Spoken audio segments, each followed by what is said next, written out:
Hey guys, welcome back to our YouTube channel. So for today's video, I'm going to teach you how to block someone on Wix. So first is head over to wix.com and of course, make sure that you're logged into your account. Next in the left panel, scroll down, then click on customers and leads, then click on contacts. And from the contacts page, just scroll down. And from here in this section, you can see a list of all your members. They should have the site member badge on their member status. And to block someone, click on the three dot icon beside their name, then click on block member.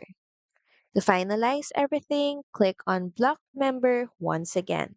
So that's pretty much it. Thank you very much for watching this video. I hope that you find this video helpful. And if you do, please don't forget to like, share, and subscribe to the channel. And I will see you again on the next one. Bye!